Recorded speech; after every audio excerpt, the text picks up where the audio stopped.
Welcome to our Bible study. Bienvenue à notre Bible study. Que le Seigneur vous bénisse. J'espère que tout le monde est prêt à recevoir quelque chose de la part du Seigneur ce mercredi. Et nous venons de bien entrer dans le mois de juillet. En tout cas, que Dieu vous bénisse. L'année est en train de passer tellement vite. Bon, quand c'est l'année du double grâce, we were hoping that it would take more time pour continuer à nous bénir. Mais bon, God always has a way of doing things. Je ne suis pas la seule, je suis là avec le Dr. Moses. Bonsoir, Dr. Moses. Oui, shalom, Madame Lushima. Comment va la famille? La famille va bien, papa. Gloire à Dieu. Nous sommes déjà au 7e mois. Oui, nous saluons nos frères et sœurs d'ici et d'ailleurs. Amen. Que Dieu vous bénisse. Amen. L'évangéliste Carlo Djei depuis Bruxelles, nous te saluons. Amen. Je suis là aussi avec Apostle. Good evening, Apostle. Shalom, Dieu vous bénisse. Amen, amen. Amen. Alors, avant que nous commencions le Bible study, j'espère que tout le monde est prêt. You have your notes. Vous allez prendre vos notes. Et est-ce que vous suivez pour ceux qui viennent à l'église, bien sûr, mais est-ce que pour tous ceux qui nous suivent online, vous suivez le live le culte du dimanche? Yes. Parce que le Bible study is based on le culte des dimanches, en fait. C'est une continuité. Et voilà. Et c'est qu'on fait le dimanche bien avant, en fait. J'espère que tout le monde suit le culte du dimanche pour bien comprendre ce que nous allons parler d'aujourd'hui. Mais avant que nous commencions, je vais demander à Apostle, can you usher us into this moment? Prions, s'il vous plaît. Seigneur, nous voulons te rendre toute la gloire. Nous te disons merci pour ton amour qui se renouvelle à notre endroit à chaque instant. Merci pour tes bontés qui ne sont pas épuisées. Nous te bénissons pour ce programme. Nous voulons t'inviter que l'inspiration divine soit notre partage. Au nom de Jésus. Permets à ta servante, à tes serviteurs d'annoncer tes oracles avec vérité et confiance. Au nom de Jésus. Merci de veiller sur la technique et tout ce qui va avec, Seigneur. Nous prions que tous ceux qui vont nous écouter, qu'ils soient édifiés, restaurés, transformés, qu'ils apprennent quelque chose de nouveau aujourd'hui. Dans le nom puissant de Jésus, j'ai prié. Amen. Amen. Amen. All right. Bon. Apostle, Dr. Moses, bonsoir. Yeah, shalom. I'm really excited about this parce que le message de ces dimanches ici. I know, quelqu'un m'a dit que all the message gets to me. It does, but this Sunday, it was a bit difficult. It was very harsh parce que tu te retrouves dans une étape de ta vie, Dr. Moses, dans laquelle où tu te poses des questions. C'est ça. Especially quand tu te définis comme si quelqu'un qui n'est pas en train de vivre une vie en dehors du norme de ce que le Seigneur nous demande. Mais malgré ça, tu continues toujours à ne pas voir le résultat dans lequel tu t'attends. C'est ça. Et puis, God comes and tells you, well, tu es dans ton Gilgad. Gilgad. Gilgad. Yeah, Gilgad. Apostle, Gilgad is hard. Gilgad is a double-edged sword. Et comme tu as expliqué, tu as dit que non, the Lord asked him to grab rocks and sharpen it. Yeah. And I'm sure that as you're sharpening these rocks so it can become pointy enough so you can circumcise people. Juste pour donner un petit résumé. And ici, Apostle, like I said, you went into the big words, right? Circumcision here, of course, mon interprétation du circumcision ici, c'était que you yourself, you're taking the knife and cutting out the extra layer, comme tu as dit, le flesh that lives in you. Et que souvent, Apostle, I call that the perfect Christians, right, Apostle? The one that don't do the usual sins. We have a tendency of forgetting that we still need to circumcise the extra layer de notre caractère, the extra layer de our perfection, ou bien des choses dans lesquelles qui nous donnent la force. Mais the thing that threw me off, Apostle, dans ce message, était le fait que the Lord weakened them. Like, he pretty much annulled them in front of war. Donc, toi, tu te prépares with your intelligence, comme vous avez donné votre témoignage, Apostle, de l'école. You have all your arms ready, Dr. Moses. You are ready, and the Lord said, no, there's too many of you guys. I need you to be 300. Exactly. Okay, God, cool. I can do 300.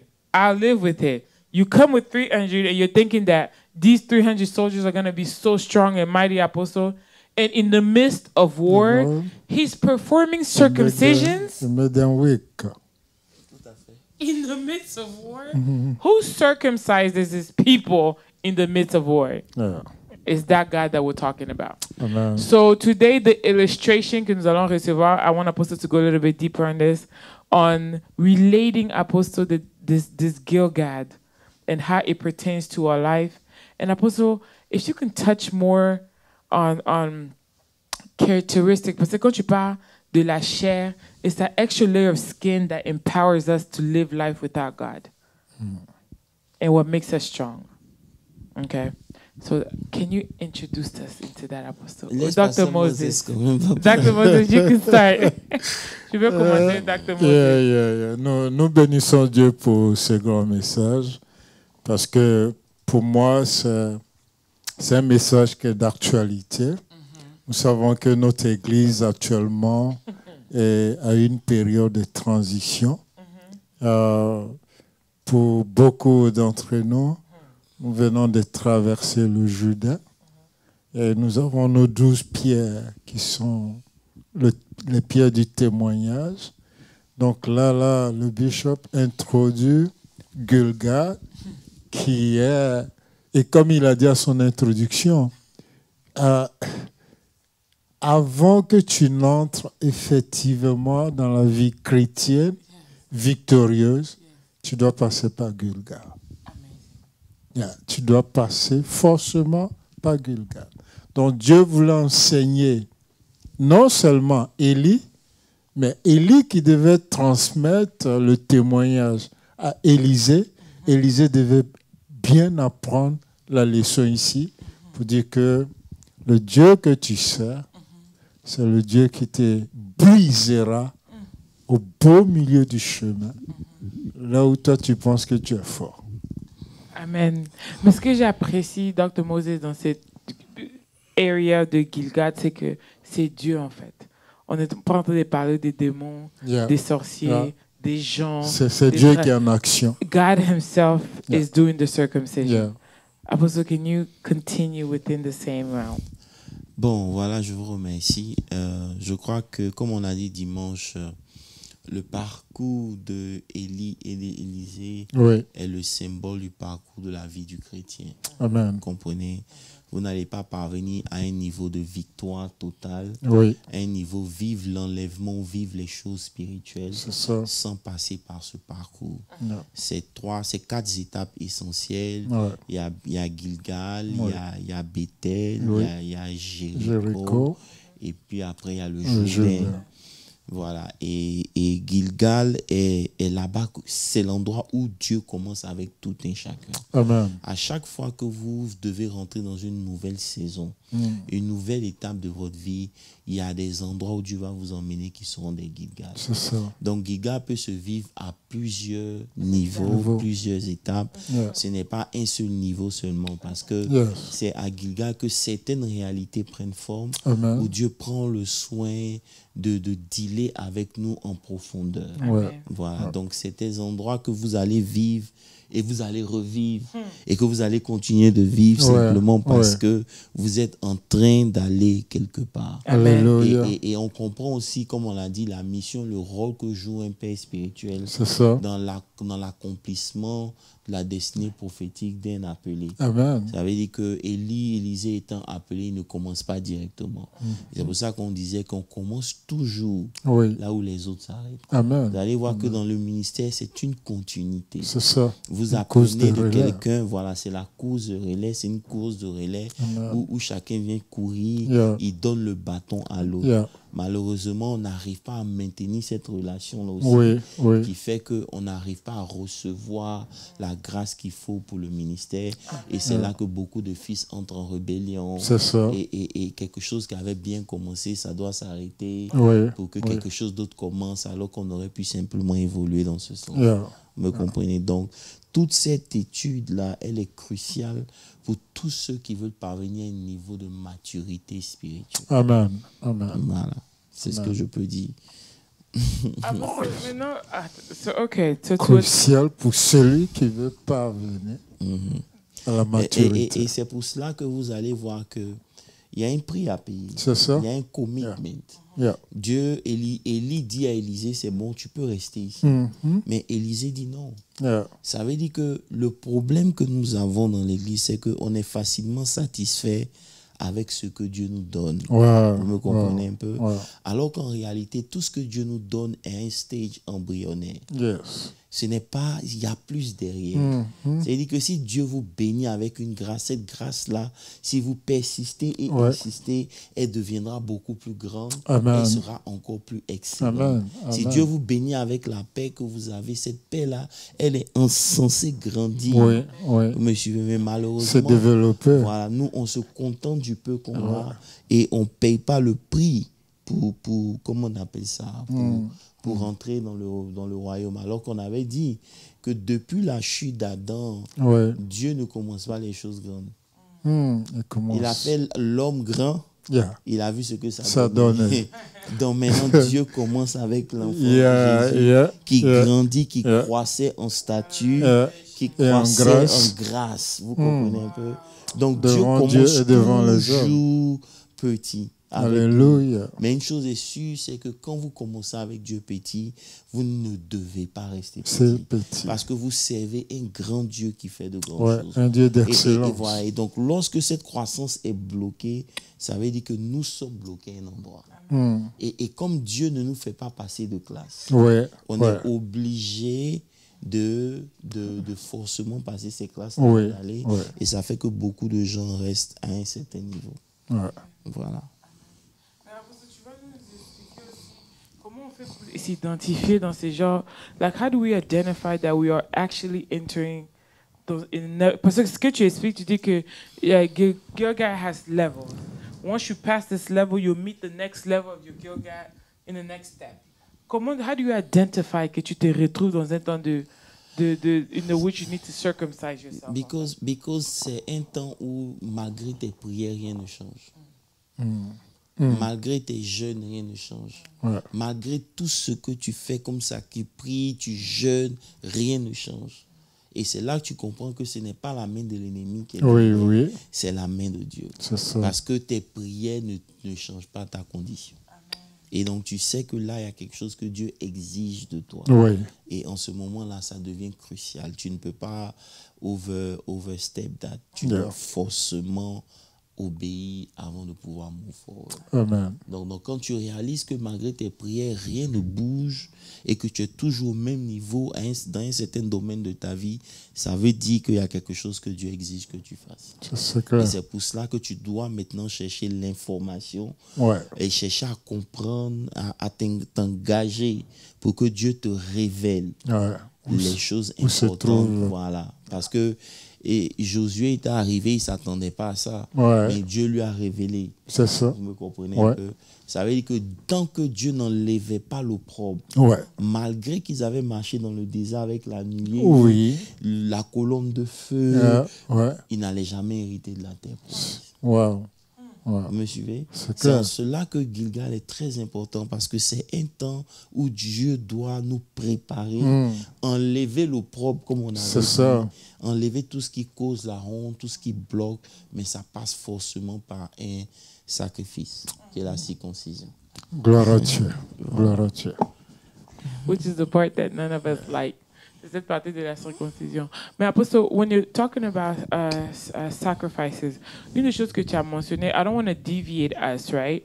Tu disais que no matter tes prières et tes jeûnes, in this time, nothing moves. Does that mean quand tu arrives et tu identifies que tu te retrouves in Gilgal, do you stop praying and establish a mindset of peace? Or mindset of faith, parce que tu as mentionné la foi aussi in this time, where your faith doesn't move, your prayer doesn't move, you're just there. En fait, je ne peux pas répondre à ça maintenant parce que je dois continuer. C'est une cause. Mais la vérité, c'est que l'une des choses que Dieu va faire à Gilgal, c'est qu'il va t'apprendre à trust in God. Amen. I get it. Oh my God. Voilà. So, on va revenir dessus. OK. Amen. Amen. Ça, c'est très important. Parce que I'm in Gilgal, Apostle. Amen. And I hate it. Voilà. Maintenant, parlons de Gilgal. La première des choses, comme Pasteur Moses a dit, ils ont pris des pierres pour parler, mais je n'ai pas voulu toucher ça parce que je veux revenir dessus quand on va toucher le Jourdain. Mais la première des choses, c'est qu'il leur a demandé de se circoncire. Vous devez comprendre que pendant des années, la période de la pratique de la circoncision avait été arrêtée par Israël. Ça veut dire que Israël marchait, mais il ne s'identifiait plus à Dieu. Vous comprenez un peu? Non, c'est pour ça que vous devez comprendre. Aussi longtemps que vous allez à l'église, c'est bien. Mais tant que vous n'êtes pas circoncis, vous n'appartenez pas au peuple de Dieu. Parce que la première des choses qui sort de la circoncision, c'est que vous appartenez à l'alliance. La circoncision est un signe extérieur d'une réalité spirituelle. Amen. Donc, lorsque vous êtes en alliance avec Dieu, beaucoup de gens parlent de la bénédiction d'Abraham, mais la bénédiction d'Abraham, elle a été scellée dans la circoncision. Vous comprenez un peu? Genèse 17, voilà, 26. Genèse 17, verset 26, il dit, ce même jour, Abraham fut circoncis ainsi qu'Ismaël son fils. C'est à cause de la circoncision d'Ismaël que malgré qu'il soit parti, il a toujours été béni. Amen. Parce qu'il est dans l'alliance. Exact. À cause de la circoncision. Alléluia. Donc vous devez comprendre que la première des choses que la circoncision fait, c'est de redéfinir notre identité. Amen. Amen. I get it. Voilà, parce qu'il y a beaucoup de gens qui sont dans l'église mais qui ne s'identifient pas à Dieu. Oui.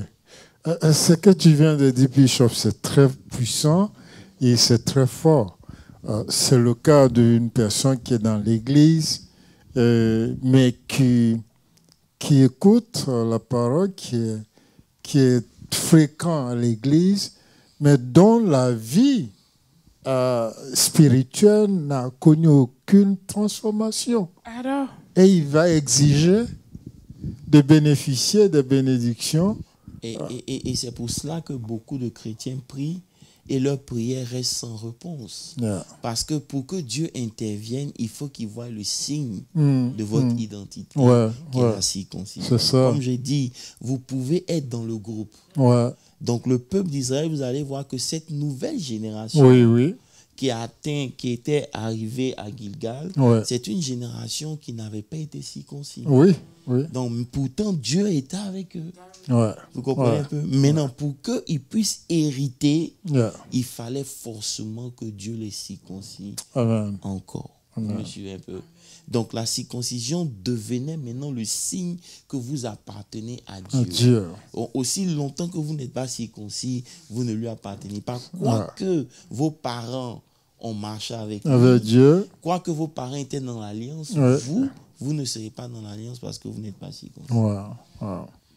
C'est ici que tu as cité quelques characteristics dans lesquelles qui identifient ces gens, identify this type of situation.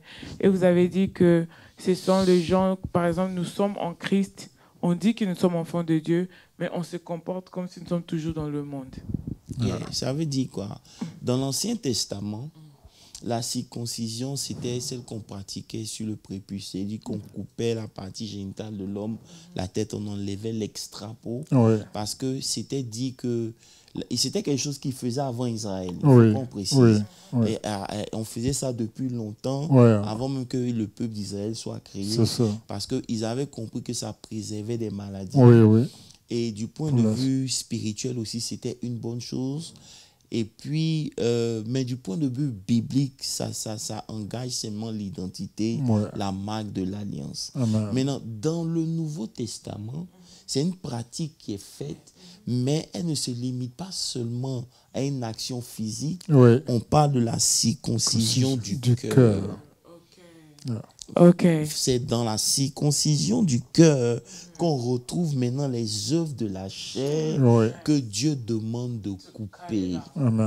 Vous me comprenez un peu? C'est ce qu'on appelle le principe de la circoncision. Si vous lisez Colossiens 2, le verset 11, il est dit, c'est en lui que vous avez été circoncis, d'une circoncision que la main n'a pas faite. Mais la circoncision de Christ qui consiste dans le dépouillement du corps de la chair.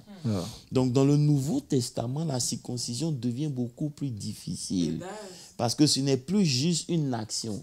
C'est pour ça que quand vous faites des choses dans l'action et que vos cœurs ne sont pas engagés, Dieu ne regarde pas. C'est ce qu'on appelle la religion.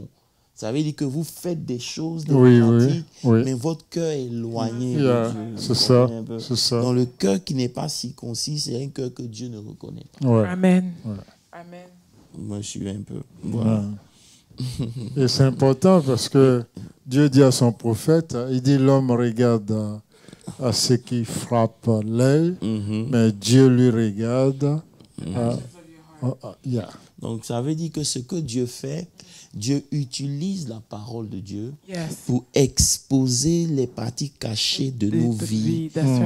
Et c'est seulement en se soumettant à l'épée de la parole pour couper, enlever cette partie-là que maintenant on est qualifié pour les promesses de Dieu. Amen. Help us, Lord. Vous comprenez? Ça veut dire qu'on est arrivé à un temps où avoir des informations ne suffit plus. Parce qu'il y a beaucoup de choses que vous savez que la Bible demande, mais que vous ne faites pas. Pratiquez pas. Vous comprenez? Donc, savoir que pardonner, c'est une bonne chose, mais d'essayer de ne pas pardonner, c'est un cœur qui n'est pas circoncis. Vous comprenez un peu? Voilà. Et ce dépouillement du corps de la chair, c'est fait essentiellement par Hébreux 4, verset 12, où il dit car la parole de Dieu est efficace et vivante, plus tranchant qu'une épée quelconque à double tranchant, pénétrant jusqu'à partager âme et esprit, jointure, moelle, et juge les sentiments et les pensées du cœur. Verset 13, nulle créature n'est cachée devant lui, mais tout est à nu et à découvert aux yeux de celui à qui nous devons rendre compte. Vous comprenez un peu? Donc la circoncision, c'est le dépouillement volontaire des œuvres de la chair. Amen. Amen. Et elles se font par la parole de Dieu. Alléluia. Amen. Donc c'est l'image de cette pierre taillée, polie qu'il fallait prendre pour couper. Vous comprenez un peu? Yeah, but I put the illustration identifies that it's you that has to take that rock, so that it requires a certain responsibility from you yourself to acknowledge that first, to have the fear of God, to soulever that rock, right, and then to sharpen it and to do it on yourself, to circumcise, get rid of these habits by yourself, to circumcise your heart, and then of course I feel as if there's a fear of God that's missing in this, apôtre.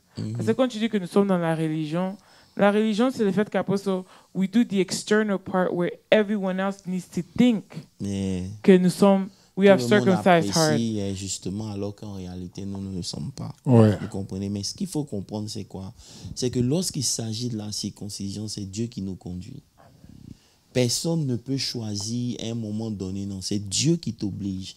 Ça veut dire que peu importe tes projections, Dieu te fait prendre des détours. C'est clair. Et c'est pour cela que malgré tes prières, ces détours sont indispensables. Mais vous allez voir que Dieu retarde. Pendant 2 ans, 3 ans, vous êtes dans un endroit simplement parce que Dieu est en train d'exiger de vous une circoncision qui n'arrive pas. Et cette circoncision, elle est indispensable pour votre next level. Amen. Ça veut dire qu'avant que Dieu ne puisse commencer quelque chose de nouveau, il prend une pause. C'est là. Vous comprenez un peu? Il prend une pause avec nous et on aura l'impression qu'on est pressé. On doit courir, on doit achieve. Mais parce qu'on est pressé, justement, on doit prendre une pause. Dans l'un des messages passés, tu as fait référence à cet isolement qui devait être pour nous un acte volontaire. Et dans ça, je crois que tu as mentionné Jacob à Péniel. Qu'est-ce que, si tu peux revenir un peu là-dessus pour nous? Ça veut dire que, par exemple, Dieu qui veut préparer Jacob, lui le fait passer forcément à Péniel. À Péniel, là-bas, il rencontre une réalité spirituelle. Il voit les anges monter et descendre. Vous suivez un peu. Et c'est ce qui est arrivé avec Élie. C'est ça. La Bible dit qu'il dit char d'Israël et sa cavalerie. Il n'a pas dit les chars des cieux. C'est les chars qui appartenaient à Israël. Mais il faut faire un certain détour. Il faut dormir encore sur la pierre pour que tes réalités spirituelles soient ouvertes. Mais je n'ai pas envie de trop parler de ces choses. Alléluia. Amen. Ah, ça, c'est dans le chapitre de Bethel qu'on va bien voir ça. Peut-être que tu as prêché Bethel. Gloire à Jésus. Vous me comprenez? Amen. Donc, ça veut dire qu'à Gilgal, vous cessez d'être un enfant. Ça veut dire que Dieu vous impose une certaine maturité. Et vous ne pouvez plus continuer seulement avec la prière des pasteurs, des autres. Dieu vous ramène face à votre responsabilité. C'est pour cela qu'à Gilgal, la manne a cessé. Parce que la manne n'était pas quelque chose de prévu. C'était juste pour le désert. C'était des choses que Dieu donnait pendant un certain temps. Temporairement. Maintenant, le temps est venu où vous ne devez plus dépendre de la manne, vous devez produire. Amen. Donc, vous avez besoin de grandir. Et donc c'est là que vous devenez responsable. Alléluia. Donc, Dieu va exiger de vous de prendre conscience du combat et de prendre conscience de vos responsabilités. Vous comprenez un peu? Voilà, vous ne pouvez pas être un père sans prendre soin de vos enfants. C'est clair. Vous ne pouvez pas être une mère sans prendre soin de vos enfants. Et donc, il y a un niveau de conscience, de responsabilité que Dieu est obligé de prendre. C'est là que vous découvrez la mission de Dieu pour vous et le sacrifice qu'il faut payer pour arriver. Amen. Malheureusement, beaucoup parmi nous, on aime les promesses, mais on n'est pas prêt à payer le prix pour que ces promesses se réalisent. Vous comprenez? Ça, c'est dommage. Voilà, parce que pendant longtemps, nous avons grandi avec une mentalité. Nous avons, ces jeunes Israël, ils ont grandi avec une certaine mentalité. La mentalité de la main. Voilà. C'est-à-dire chaque matin, on ramasse. Et là, Dieu arrête ça. Mais avant ça, Dieu devait les circoncire. C'est très important. Il y a une identité en réalité qui se produit à Gilgal. Parce que rappelez-vous que la circoncision, c'est la marque de l'alliance qu'on a. Mais c'est une identité en tant qu'enfant de Dieu.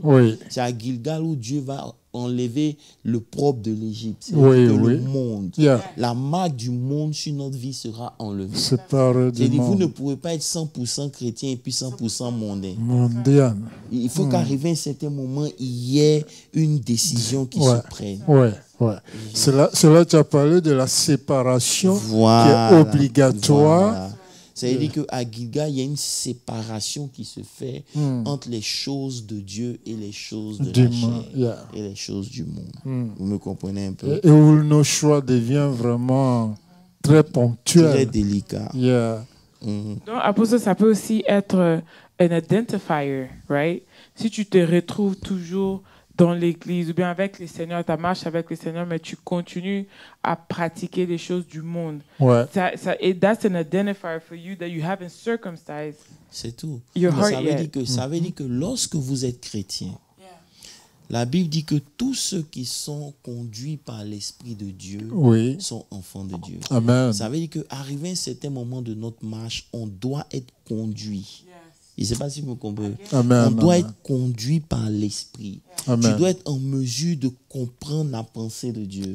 D'être éclairé dans ton homme intérieur de la pensée que Dieu a. Vous me comprenez un peu? Tu dois pouvoir voir. C'est pour ça que vous allez voir que c'est à Gilgal, au verset 13 dans Josué 5, que comme Jésus était près de Jéricho, il leva les yeux et voici un homme se tenait devant lui, son épée nue dans la main. Il alla vers lui. Es-tu des nôtres ou ennemis? Il répondit non, mais je suis le chef de l'armée de l'Éternel. J'arrive maintenant. Josué tomba le visage. Vous comprenez un peu? Ça veut dire que tant qu'il n'avait pas passé la circoncision, il y a des réalités spirituelles qui n'allaient jamais découvrir. Ses yeux n'étaient pas ouverts. Jamais de la vie. Et c'est pour ça que vous allez voir que beaucoup de chrétiens n'arrivent toujours pas à entendre la voix de Dieu. N'arrivent toujours pas à voir Dieu.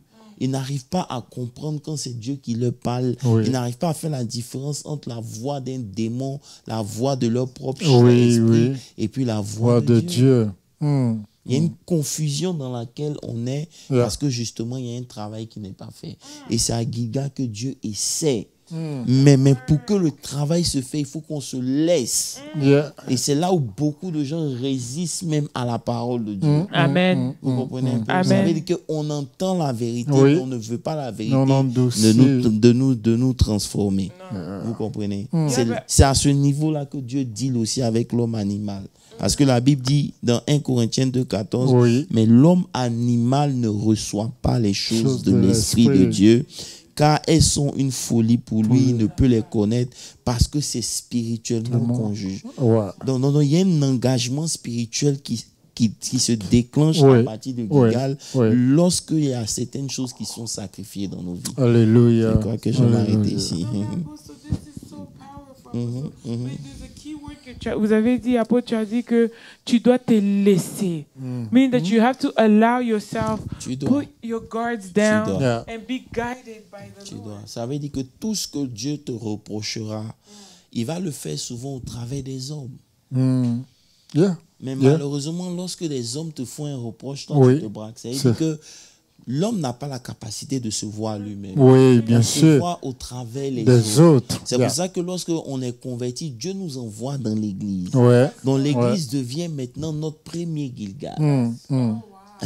Et j'ai envie d'ajouter, lorsqu'on a appelé à servir Dieu, Dieu nous envoie auprès d'un Père. Justement, pour tailler et enlever tout ce qui est de l'Égypte. Amen. Ça veut dire que lorsque vous étudiez bien la Bible, vous allez voir que Élisée avait eu un serviteur, Géasi.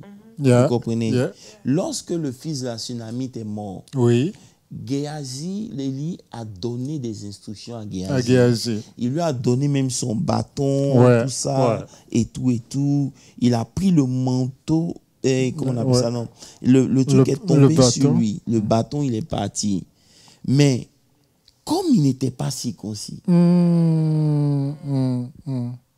Je sais pas si vous comprenez. Non, c'est. Mais parce que Élisée était circoncis, lorsqu'il a pris le manteau de Dieu, le manteau l'a pris aussi. Vous comprenez? Ça veut dire que vous pouvez recevoir des choses de Dieu, des choses des hommes de Dieu. Il peut vous imposer les mains, transférer une grâce, transférer une certaine onction. Mais parce qu'il n'y a pas de circoncision dans votre vie, c'est pas activé. Vous comprenez un peu? Et c'est pour ça que je veux dire quelque chose de très important. Écoutez-moi bien. Si dans une maison, le père nourrit tous ses enfants de la même nourriture, et que sur ces 5 enfants, il y a 3 qui grandissent, et qu'il y a 2 qui ne grandissent pas, ce n'est pas le problème de la nourriture. C'est clair. C'est clair. Ce n'est pas le problème de la nourriture. Ce n'est pas le problème du père. C'est le problème de ces 2 qui refusent de grandir. Exactement. Parce qu'ils mangent la même nourriture, mais la nourriture n'a pas le même effet. C'est sur la vie. Vous me comprenez un peu? À cause justement du manque de transformation. Alors qu'on va accuser le père pour dire que non, il ne nourrit pas. Non, la même portion qu'il donne aux 3 premiers, c'est ce qu'il leur donne de grandir. C'est ça. Eux, ils ont la même portion, mais rien n'arrive dans leur vie. C'est parce que justement, il y a un manque de circoncision. C'est ça. C'est ça. Vous comprenez un peu? Et ça nous ramène à un autre de tes messages, à la semence et le sol. Tout à fait. C'est la même semence, c'est le même semin, mais c'est le sol qui reçoit. C'est les différents résultats, comme on dit. Voilà. Donc, vous comprenez que pour que l'enfant puisse naître, il fallait que le prophète lui-même revienne. Alors qu'en temps normal, le bâton aurait été suffisant pour ressusciter l'enfant. Donc, ça veut dire que souvent, on transporte une onction qui ne nous reconnaît pas. Non. Et si on ne fait pas attention, ça va nous combattre. Parce qu'on sera combattu par une grâce qu'on a reçue, mais dont on n'a pas le manteau pour pouvoir handle. Et voilà, et on ne comprend pas tous les combats qui arrivent dans nos vies. Tu comprends un peu? L'exemple des gâchis que tu as donné, jusque-là, ça frappe mon esprit. Parce que quand je me réfère au Géasi d'avant, et d'avant cet épisode de 2 Rois 4, 5, et le Géasi de 2 Rois 8 auprès du roi, c'est totalement différent. Justement, ça veut dire que lorsque Géasi a été frappé de lèpre. Oui. Et que Dieu l'a restauré. Ouais. Et son attitude a changé. A changé. C'est-à-dire que la lèpre, finalement, était pour lui son Gilgal. Ouais. Étant frappé de la lèpre, ça l'a tellement touché que quand Dieu l'a restauré et lui a donné la guérison, il n'est plus vous comprenez un peu?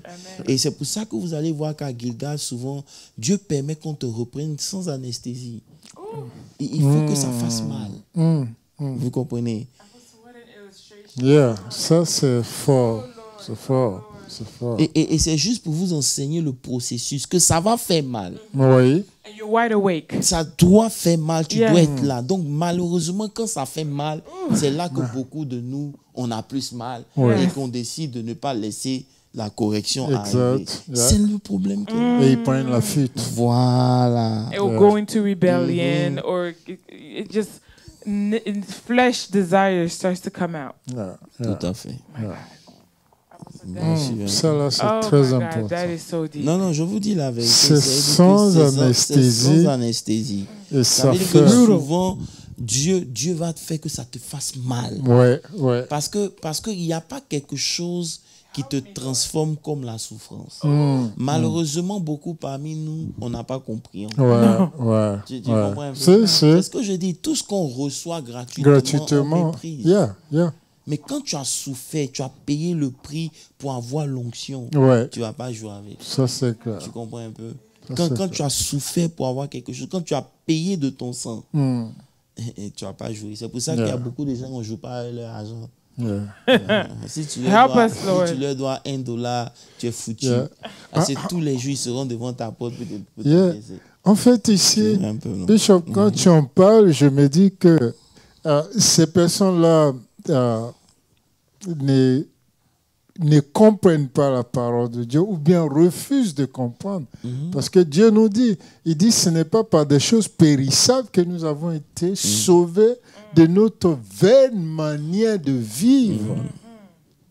C'est-à-dire la vie de l'Égypte qu'on a traînée là, pour que Dieu nous sépare de cela, Dieu a payé un prix cher. Non. Ça veut dire qu'il faut comprendre, Pasteur Moses, pour aller dans le sens que lorsque Dieu vous appelle, Dieu ne veut pas que vous ressemblez à tout le monde. That's right. Il ne t'envoie pas dans une dimension pour que tu ressembles à tout le monde. Ou que tu te conformes, tu te confondes auprès de tout le monde. Mais il veut qu'on voie la différence. C'est-à-dire que lorsque Dieu t'envoie au milieu des gens, on doit pouvoir voir une certaine différence. Tu dois pouvoir t'identifier à lui. Et c'est pour cela qu'il est obligé de dealer avec nous de façon très dure. Tu comprends un peu? Tant que tu ne décides pas de passer par la circoncision, tu vas ressembler aux autres. Il n'y aura pas de différence entre toi et le monde. Parce que pour que le propre de l'Égypte soit ôté, soit roulé devant de toi, que l'influence du péché, l'influence de l'Égypte soit ôtée, il faut que tu passes par Gilgal. Donc Gilgal devient le commencement de tout. C'est un chemin indispensable. C'est là que vous avez une marque de distinction, quelque chose qui met la différence. The difference between you and everyone. But Apostle, this is the best answer I could have had for delay. Parce que souvent, Apostle, I'm like, blessings, elevation, l'onction, entrer dans ta destinée, faire ce que le Seigneur t'a appelé à faire. Isn't that easy for God to do? Mais pourquoi avec nous, ça prend tellement du... Apostle, things that you see, Apostle, it takes too long. But now I'm understanding. Non, en fait, j'ai envie de te répondre tout de suite pour dire le niveau de la spiritualité que tu as aujourd'hui n'est pas le même que tu as il y a 4-6 mois en arrière. Donc, tu vois, en fait, ces choses-là aujourd'hui, de façon progressive, Dieu est en train de t'emmener au point où il t'attend. Ça veut dire qu'à Gilgal, c'est comme quelqu'un qui voyage. Et puis, il veut monter dans l'avion avec ses 3 grosses valises. Vous comprenez un peu? Alors qu'il a droit à 2 valises. C'est-à-dire qu'il va monter avec 3 valises qu'il ne va pas utiliser. Non. Donc, c'est pour ça qu'on te demande de mettre tes valises que tu ne vas pas utiliser en bas.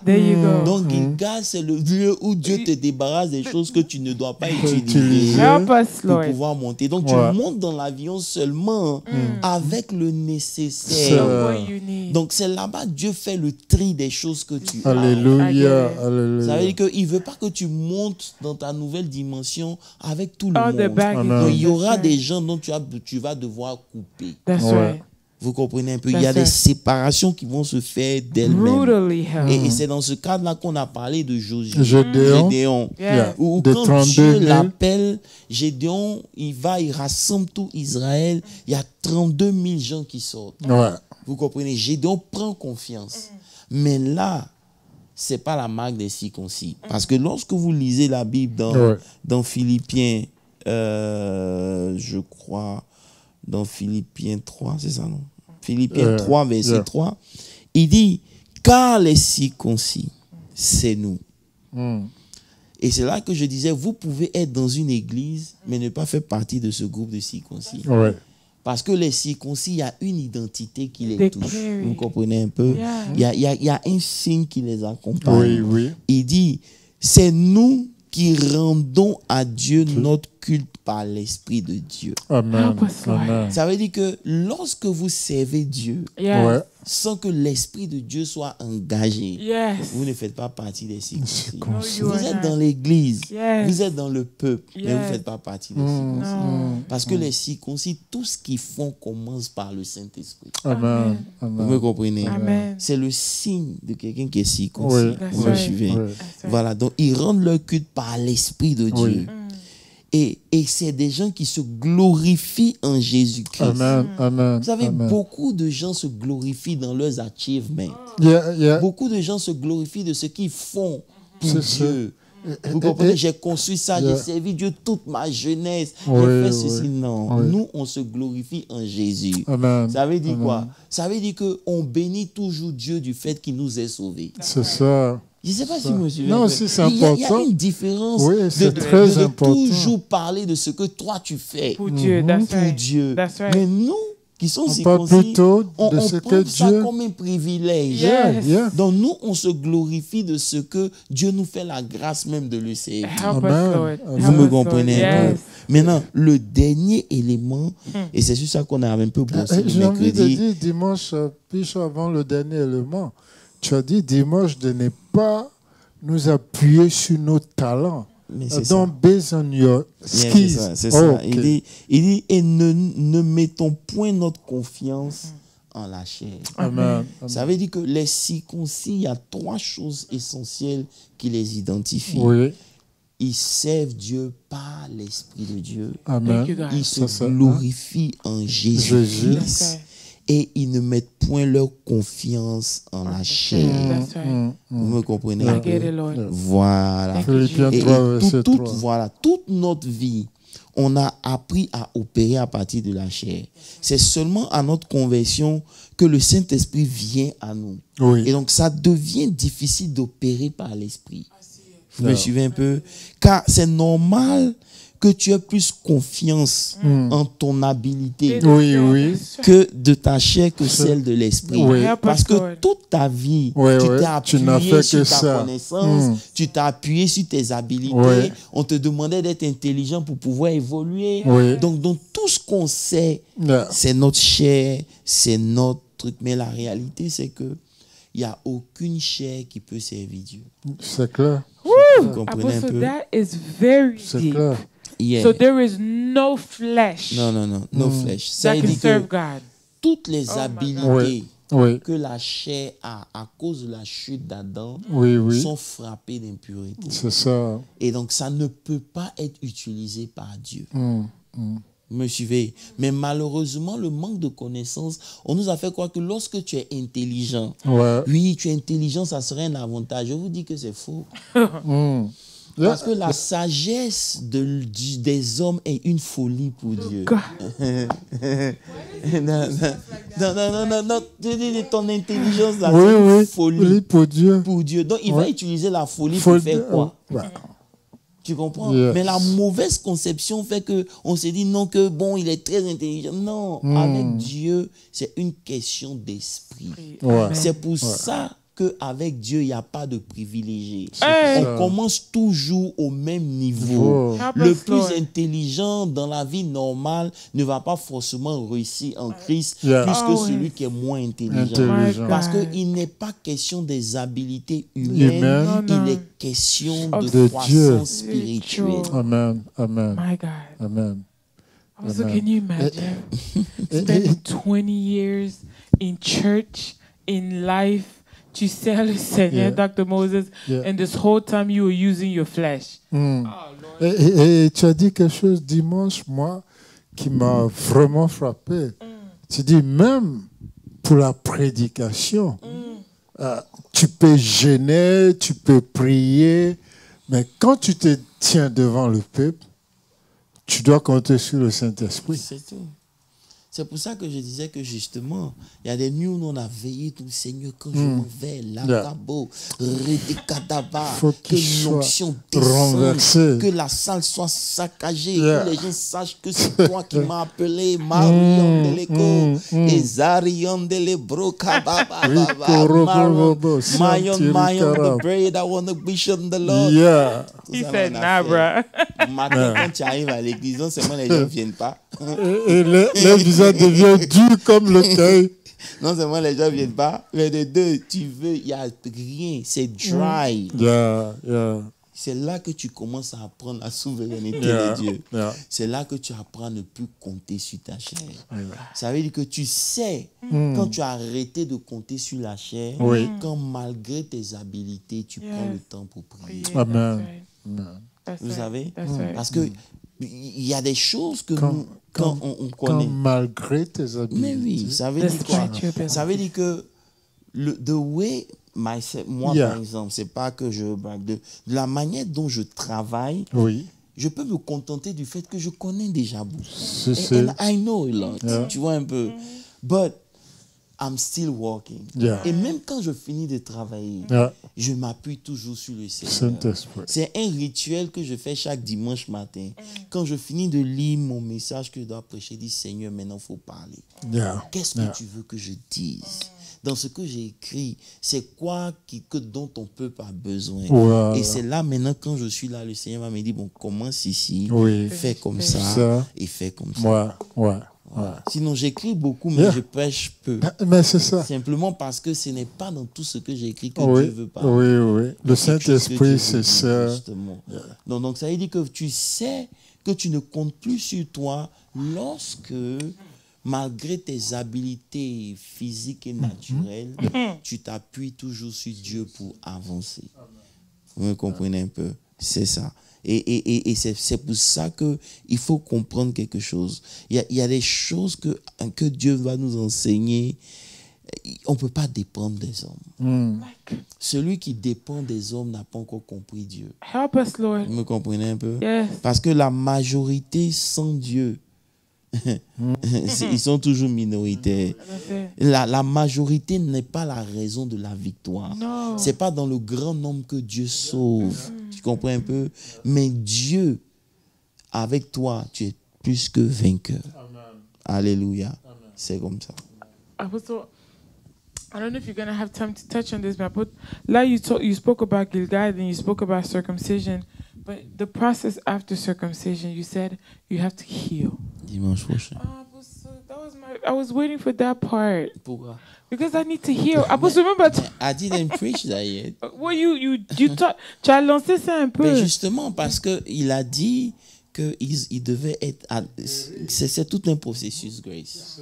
C'est tout un processus parce que c'était fait in purpose. Tu comprends un peu? Comme je disais, voilà, il fallait dans la chambre d'attente, ça c'est un. Mais c'était un moment, aucun général d'armée ne peut faire ce que Dieu a fait au moment où il a fait. Parce que avant même que Israël ne traverse, bon, comme tu as insisté, je vais donner juste un peu. Ça veut dire que lorsque Israël arrivait au Jourdain, c'était la saison haute en fait. Tu comprends? Donc, les gens qui étaient de l'autre côté, les ennemis d'Israël, ils se sont dit que ça allait leur prendre du temps pour traverser. Vous comprenez un peu? Mais, subitement, le Jourdain s'est ouvert. Donc, les autres n'avaient plus le temps de se préparer pour les attendre. Ça, c'est un. Mais, ils sont passés de façon miraculeuse pendant que la saison était haute. Donc, ça a fendu le cœur de leurs ennemis. C'est-à-dire qu'ils étaient dans la crainte, tu n'as pas idée. Donc, normalement, c'est le temps propice pour les achever. Exact. C'est là où Dieu met une pause. Bishop, le témoin de Rahab. Rahab dit le cœur de tous ces peuples. On vous a entendu, on a entendu ce que Dieu a fait parmi vous. Le cœur de ce peuple est mort, comme on peut dire. Mais c'est là où Dieu dit, faites une pause d'abord. Donc il y a tout un enseignement. Il y a des guérisons qui doivent se faire. Il y a plein de choses. Il y a la circoncision qui doit se faire avant de pouvoir move on. Vous comprenez un peu?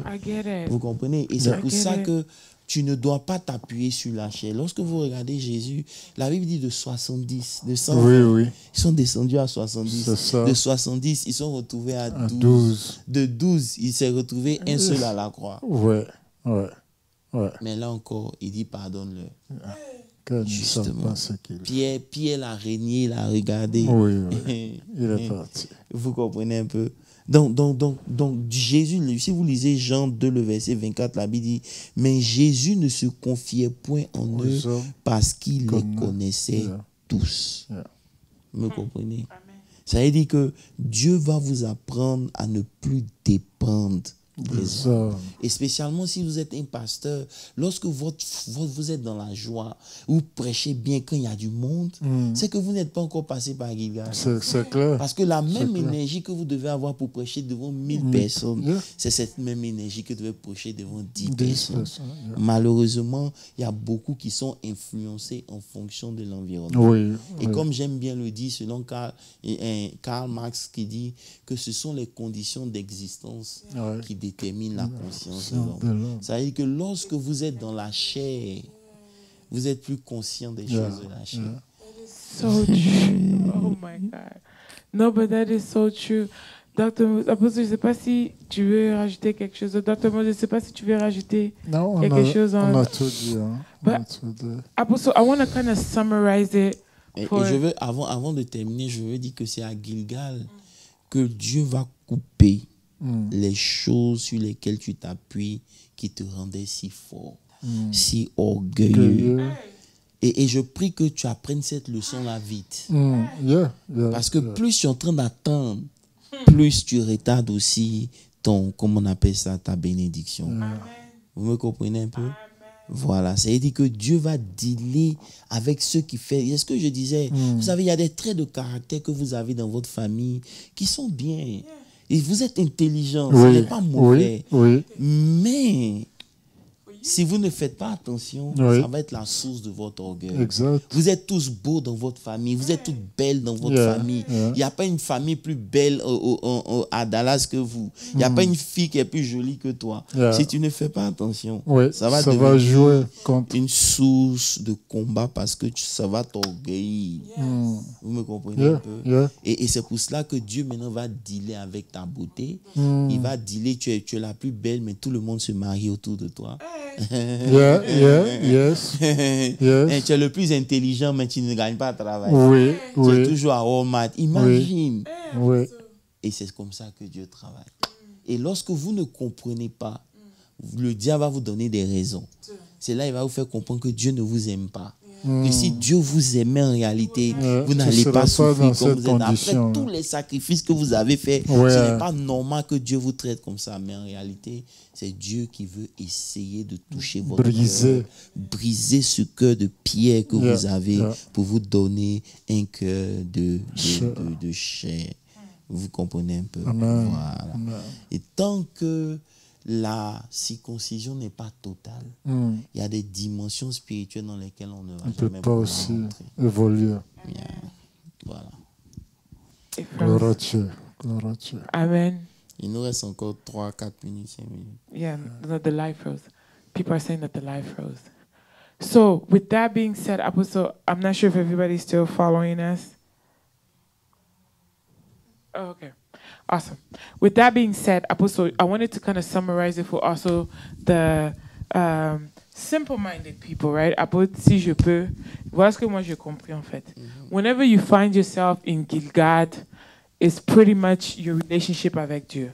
But when God is trying to deal with you in Gilgad, He's not trying to deal with your blessings, ta bénédiction, les choses qui te donnent l'argent, le mariage. No, He wants to deal with your heart, your character, who you are, and who you demonstrate of being. Est-ce que vraiment tu fais partie de ces gens-là qu'on dit que vous êtes les enfants de Dieu? When God is looking at your life, right, Apostle, I'm just illustrating my understanding.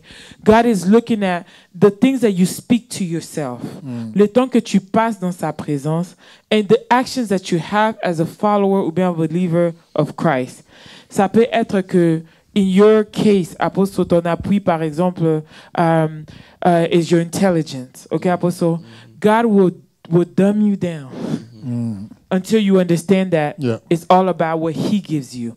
It's the grace that He has in you. So what you're saying that when you're in Gilgad, God will deal with the things that makes you prideful, the things that makes you self-sufficient, the things that makes you autonome, the things in which you rely so much on. It could be ton ego.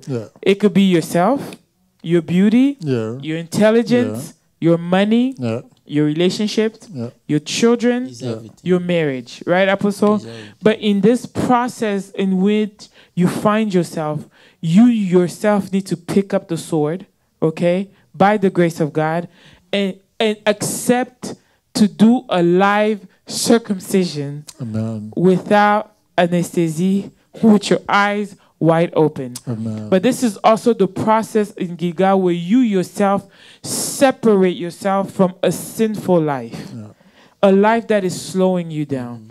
So Gilgal is almost answering the questions that I've been asking myself, Apostle, is Gilgal is the response to the delays in your life. So if you find an area in your life to where you see delay, it can be financially, money, marriage, spiritual. That means that somewhere, it's not that God doesn't love you, doesn't bless you, but like, it's that there's something that God wants you to.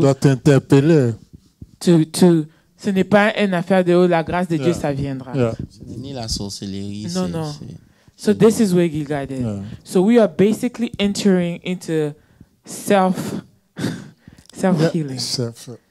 And then once you start understanding the circumcision, the thing I get frustrated with God a little bit is that it has levels en fait, Apostle. God goes from one level to the other, so it's non-stop. Because until he finishes. Until he finishes. Ça veut dire qu'en plus de tout ça, là, Gilgal, Dieu non seulement il fait un certain nombre de choses, mais il va t'apprendre à lui faire confiance. To trust him. You know, je vais vous dire, je vais faire une confidence. Ça veut dire que trust God, c'est deux mots que vous allez entendre toute votre vie. Mais je vous dis quelque chose. Au fur et à mesure que vous grandissez, ça devient de plus en plus difficile. See that part. No, dimanche. See, Apostle, you messed it up for me. Why? Then I want to know. It gets harder, Apostle? Yeah. Because do you still trust God? No, because no. So that's what you I'm saying. Believe in God. You believe in God, but do you trust Him? Alors que c'est la chose qu'on va vous demander le plus. Do you need to trust God? Et moi, j'ai remarqué que c'est deux mots qui vont t'accompagner toute ta vie. Mais au fur et à mesure que tu évolues, ça devient de plus en plus difficile.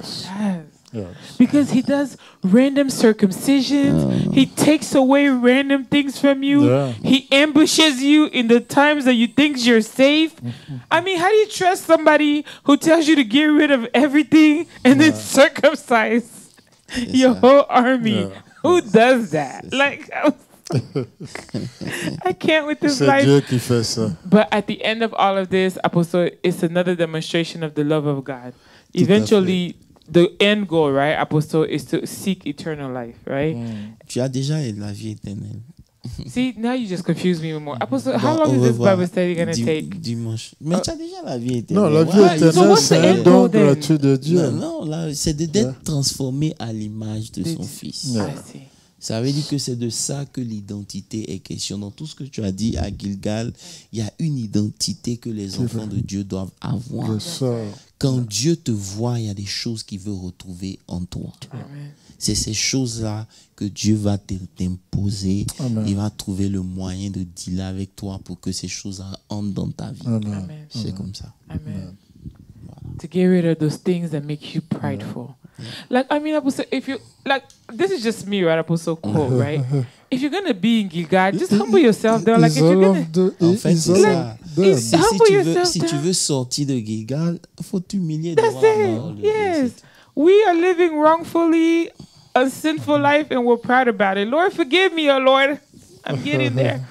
Anyways, nous sommes à la fin de notre Bible study. I hope that, you know, I know we try to make this Bible study very relatable. I try to make it very conversational so that everybody can get a chance to understand. And I ask questions about me because I know that there's a lot of you guys who sat on the other side who wanted to ask these questions. Exactly. And we get a privilege for me to speak that part for all of you guys. But this is truly for a transformational life. Amen. I don't think that people should watch Bible study just to watch. Amen. You should watch it so that when you see it, you pray about it, and tomorrow morning you become a better new person. Because like you said earlier on, Apostle, it's the church, it's the people that will help you get out of Gilgal. God will use the people around you. So if we continue seeing that you don't have a transformational life, allow us to call it out and say you need to get out of Gilgal. In Jesus' name. Amen. All right, we're at the end of our service. I hope that everybody is using text to give. I want to highly remind everyone, you don't have to wait until Sunday. The number is on your phone. Some of you guys get paid on Thursdays and Friday. Trust me, I do payroll. I know. So as soon as you get that direct deposit message that comes into your phone, give to God first. Get out of that part of Gilgal. Let's get rid of that part. Right, Apostle? That should be easy. And then also we have our prayer at 5 a.m. in the morning. By popular demand, 5 a.m. prayer is back. We don't know how long we're going to push it for. I know that we're going up until this Friday, right, Apostle? And then we're going to see how the Spirit of the Lord is leading us.